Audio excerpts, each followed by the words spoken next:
Case 5 को पढ़ते हैं। केस 5 के अंदर यह क्या है कि जो क्यू होगा, क्यू का मान होगा साइन और कोस के पदों में, साइन ए एक्स कोस ए एक्स, इस तरह से।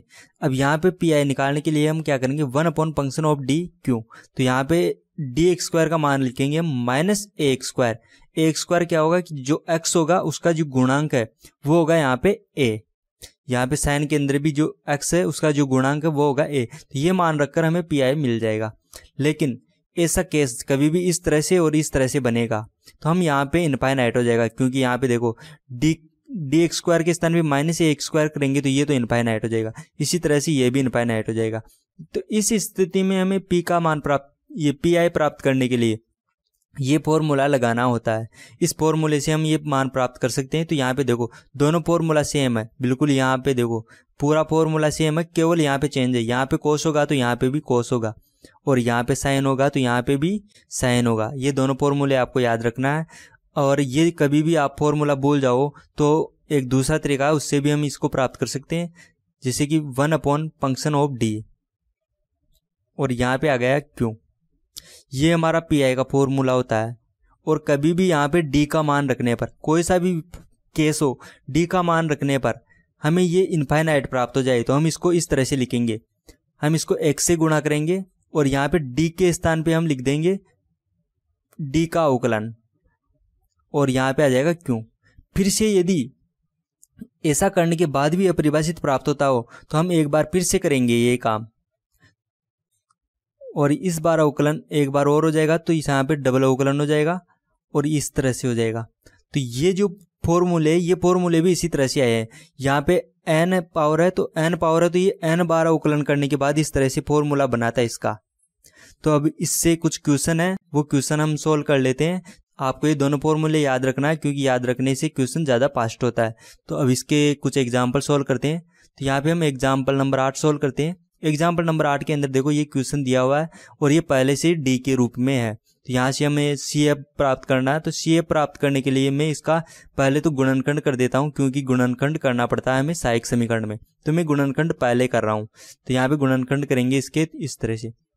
यहाँ से मैं डी एक्स स्क्वायर कॉमन लूंगा तो हमें यहाँ पे डी प्लस 1 बचेगा, और यहाँ से भी -1 कॉमन लेंगे तो यहाँ पे हो जाएगा डी प्लस 1, और इसके गुणनखंड हो जाएंगे इस तरह से। अब यहाँ पे देखो y का गुणांक है ये, तो ये हो जाएगा इसका फंक्शन ऑफ डी। तो यहाँ पे हम लिख देंगे कि ये हो गया हमारा फंक्शन ऑफ डी। अब सहायक समीकरण होती है एफ एम इक्वल टू 0। तो यहाँ पे जहाँ जहाँ पे डी है वहाँ हम एम लिख देंगे और उसको 0 के बराबर करेंगे, तो वो बन जाएगी हमारी सहायक समीकरण। तो हमें यहाँ पे सहायक समीकरण मिल चुकी है ये, क्योंकि यहाँ पे डी था तो वहाँ पे मैंने एम लिख दिया, यहाँ पे भी डी था तो यहाँ पे भी हमने एम लिख दिया और इसको कर दिया 0 के बराबर में। तो ये हो गए हमारे सहायक समीकरण। यहाँ से एम का मान प्राप्त करेंगे तो आएगा -1, और यहाँ से भी एम का मान प्राप्त करेंगे तो आएगा +-1।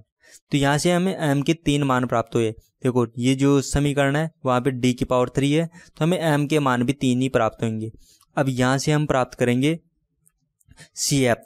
सी एफ प्राप्त करने के लिए देखो यहाँ पे 2 मान से हमारे -1, तो इसका सी एफ लिखेंगे इस तरह से C1 e की पावर x, ये तो हो जाएगा +1 के लिए। यहाँ पे 3 मान है, एक तो +1 है, फिर -1 है और एक फिर से -1 है। तो +1 के लिए तो आ गया मेरे पास ये, फिर प्लस का चिन्ह लगाएंगे और इसके लिए लिखेंगे 1 के लिए, -1 के लिए। तो ये हो जाएगा C2 e की पावर -1x, तो ये -1x हो गया है। तो ये और फिर इसके लिए लिखेंगे हम, तो यहाँ पे देखो इसके लिए ये आ चुका है और इसके लिए आएगा ये -1 है तो ये भी -1 है। तो ये जो मान है सेम टू सेम यही आएगा यहाँ पे, और यहाँ पे C2 है तो इसको कर देंगे C3, क्योंकि दोनों का कांस्टेंट अलग अलग होना चाहिए। लेकिन a की वैल्यू डबल बार नहीं आ सकती, तो यहाँ पे हम क्या करेंगे, इसको x से गुणा करके लिखेंगे, क्योंकि यही वैल्यू रिपीट हो रही तो हम x से गुणा करेंगे। तो ये हो गया हमारा CF। अब यहाँ पे देखो e की पावर x -x है और यहाँ पे भी e की पावर -x है, तो इसको मैं कॉमन ले लेता हूँ। तो ये मिल गया हमें CF। अब CF मिल चुका है तो अब हम प्राप्त करेंगे PI। PI प्राप्त करने के लिए हम लगाएंगे ये formula 1 upon function of D Q. Q के स्थान पे देखो, क्यू के स्थान पे यहाँ पे cos 2x है, तो यहाँ पे देखो ये cos 2x लिख दिया मैंने क्यू के स्थान पे। और यहाँ पे देखो फंक्शन ऑफ डी, तो फंक्शन ऑफ डी हमारे पास ये, तो ये फंक्शन ऑफ डी का मान मैंने यहाँ पे रख दिया है। अब इसको हल करने का तरीका था कि जहां जहां डी एक्स स्क्वायर हो वहां हम -ax² लिखते हैं। तो a के स्थान पे यहाँ पे है 2, तो हम डी एक्स स्क्वायर के स्थान पे लिखेंगे -2 का x। तो यहाँ पे जहाँ जहाँ हमें डी दिखेगा वहाँ वहाँ हम ये वैल्यू पुट करेंगे। तो ये वैल्यू पुट करते हैं। जहाँ पे डी था वहाँ पे मैंने ये कर दिया -2a का एक्स स्क्वायर, तो यहाँ पे हो जाएगा -4। तो यहाँ पे डी एक्स स्क्वायर के स्थान पे मैंने लिख दिया -4। अब इसको सोल्व करेंगे हम आगे, तो ये तो हो जाएगा -5, तो ये हो जाएगा 1/5। और ये हो जाएगा, इसको देखो यहाँ पे d + 1 है और d का मान तो हम रख नहीं सकते, तो हमें यहाँ पे डी एक्स स्क्वायर बनाना पड़ेगा। तो यहाँ पे ये वैल्यू इस तरह से आएगी 1/5, ये हो जाएंगे माइनस में, और यहाँ पे बचा हमारे पास 1/d + 1, और आगे बचा हमारे पास cos 2x।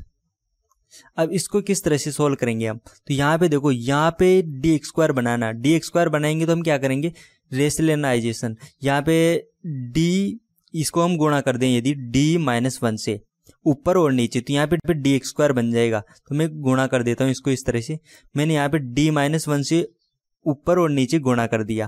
तो यहाँ पे देखो, यहाँ पे d + 1 d - 1, तो ये हो जाएगा डी एक्स स्क्वायर -1, ये हो जाएगा इस तरह से डी एक्स स्क्वायर -1। अब यहाँ पे हम d का मान रख सकते हैं, क्योंकि जब भी हम डी एक्स स्क्वायर का मान रखेंगे तो हमें डी एक्स स्क्वायर बनाना पड़ेगा, और डी एक्स स्क्वायर बनाना है तो डी एक्स स्क्वायर बनाने के लिए देखो इस तरह से हम गुणा करेंगे, तब हमारे पास डी एक्स स्क्वायर मिलेगा। अब यहाँ पे डी एक्स स्क्वायर का मान वापस हम लिखेंगे -4, तो मैं यहाँ पे रख देता हूँ, डी एक्स स्क्वायर का मान -4 रख दिया है यहाँ पे, तो ये हो जाएगा -5, और ये यहाँ से पहले से 5 होगा, तो ये हो जाएगा 1/25।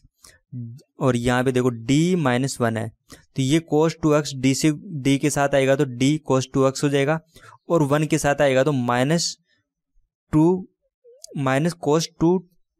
2x हो जाएगा, और ये 1/25 था, तो 1/25 इसके साथ में भी आएगा और इसके साथ में भी आएगा। मैं यहाँ पे लिख के बता देता हूँ, यहाँ पे आया 1/25 d - 1 cos 2x। तो एक बार तो d के साथ आएगा, एक बार 1 के साथ आया, तो एक बार d के साथ आ गया, एक बार 1 के साथ में रहा। अब यहाँ पे देखो, ये तो हो चुका है सोल्व, यहाँ पे तो d नहीं रहा। अब यहाँ पे d है, तो d का मान मतलब होता है कि अवकलन करना है हमें x के सापेक्ष, तो cos 2x का अवकलन करेंगे हम, तो ये आएगी इस तरह से, cos का अवकलन हो गया sin 2x और 2x का अवकलन हो गया 2, तो ये हो जाएगा 2 sin 2x, और ये 1/25 ऐसे कैसे आ गया, और cos का अवकलन होता है sin के रूप में माइनस में, तो यहाँ पे आ जाएगा ये माइनस के रूप में।